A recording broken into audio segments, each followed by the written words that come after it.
Hey, what's up, everybody? Welcome to another outdoor edition of Wade Watches. I'm Wade, and today I'm just playing catch up because I saw this movie this past Sunday, but I got too kind of like tied up in, my main thing, of course, for the month of October is my Scaring Myself Shitless Halloween review, so I almost forgot to review this one, but I'm getting to it right now. Saturday night, I saw this past Sunday. I actually watched it twice in one day just because, firstly, I really enjoyed it, but also because it's a very, fast-paced film, and I kind of missed some stuff the first time around.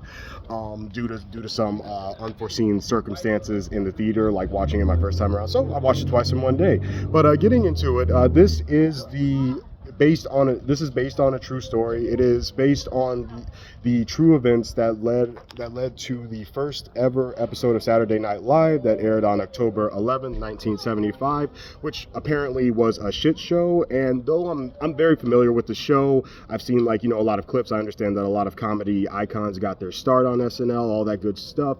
I was not aware that the first ever taping nearly didn't happen, and that it was a disaster, and that it was this chaotic. So this was basically, I was pretty much, for the most part, except with the exception of being familiar with what the show is, going in blind, because I didn't know this happened or allegedly happened or kind of happened, but they exaggerated it for Hollywood, whatever the case is.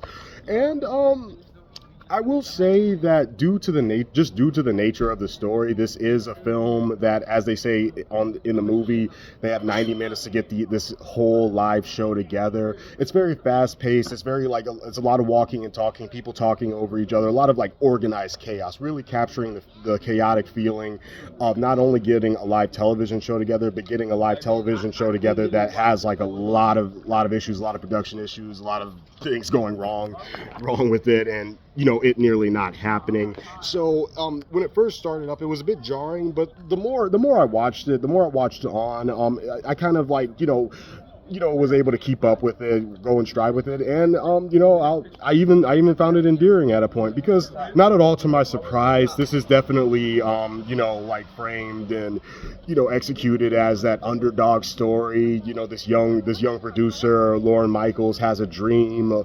The cynical studio executives are trying to sabotage him. They don't want it to happen, and he's got to battle against them. So it's framed like that typical underdog story. But if you do an underdog story right, and you make me actually empathize with you, I don't mind. And thankfully, this movie is able to do that, because it's chock full of good performances across the board. I think maybe three or four of the cast members I do recognize, because they are those comedy legends. I am familiar with Chevy Chase, Dan Aykroyd, John Belushi, who I know died very, very young, didn't live a long life. All those guys. The actors portraying them did a phenomenal job. I really, particularly John Belushi's actor. It's one of those cases. In his particular case, he looks so much like him that it's scary. That I was wondering, did they just clone John Belushi for this movie? So that was all great. That was all really well done, well executed, and I was endeared to Lauren Michaels. He is pretty much the main character of this film. We're seeing all of this play out through his lens. He's trying to get it all together while everything is falling apart around him, but he really believes in this vision, and he's not going to let anybody stand in his way.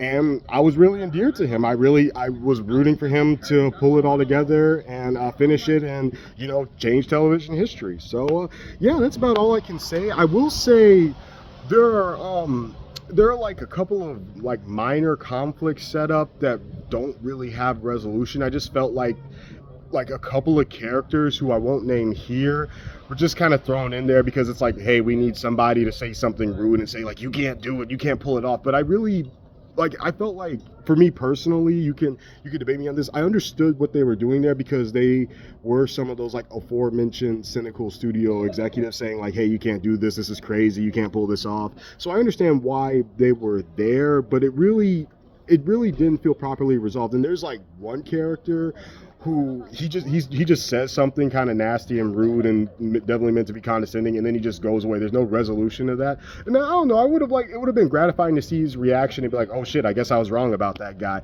But it's just he just goes away. So I could have maybe used a resolution of that. And there were definitely times where because it's moving so fast, I was like, wait, hold on, could you repeat that again? Wait, what's going on? And this is a movie I saw twice in one day, and I still miss some stuff.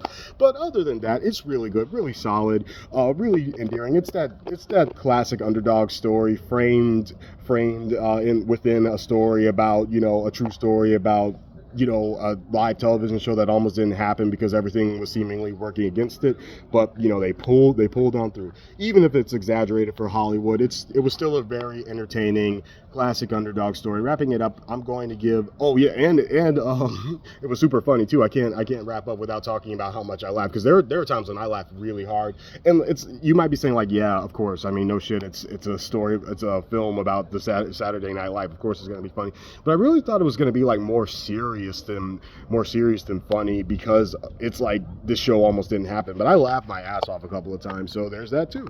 So wrapping it up, I'm going to go ahead and give Saturday Night a 9.5 out of 10. It's almost perfect, but there are just those like there are just some conflicts that I just really didn't feel resolved there.